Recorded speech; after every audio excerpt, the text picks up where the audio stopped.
তিনি আজ ঢাকায় ইঞ্জিনিয়ার্স ইনস্টিটিউশন মিলনায়তনে আয়োজিত জাতীয় ওলামা মাশায়েখ সম্মেলনে বক্তৃতা করছিলেন। মাওলানা আবুল কালাম মোহাম্মদ ইউসুফের সভাপতিত্বে সম্মেলনে অন্যান্যের মধ্যে বক্তব্য রাখেন মাওলানা মোহাম্মদ আব্দুস সোবহান এমপি, মাওলানা দেলাওয়ার হোসেন সাঈদী এমপি, মাওলানা গোলাম হাক্কানী এবং সমাজ কল্যাণ মন্ত্রী আলী হাসান মোহাম্মদ মুজাহিদ। কৃষিমন্ত্রী বলেন, বিগত আওয়ামী লীগ সরকার মাদ্রাসা শিক্ষা বন্ধ করার লক্ষ্যে বহু মাদ্রাসার সরকারি সাহায্য বন্ধ করে দিয়েছিল।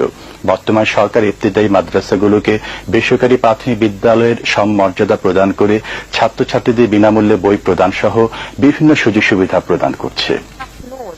একথা বলেন কেন্দ্রীয় ওলামা মাশায়েখ কমিটির সভাপতি মাওলানা আবুল কালাম মোহাম্মদ ইউসুফের সভাপতিত্বে সম্মেলনে আরও বক্তব্য রাখেন জামায়াত ইসলামী বাংলাদেশের সেক্রেটারি জেনারেল সমাজ কল্যাণ মন্ত্রী আলী হাসান মোহাম্মদ মুজাহিদ ও আড়াই বাড়ির পীর হযরত মাওলানা গোলাম হাক্কানী। কৃষিমন্ত্রী বলেন, ইবতেদায়ী মাদ্রাসাগুলোকে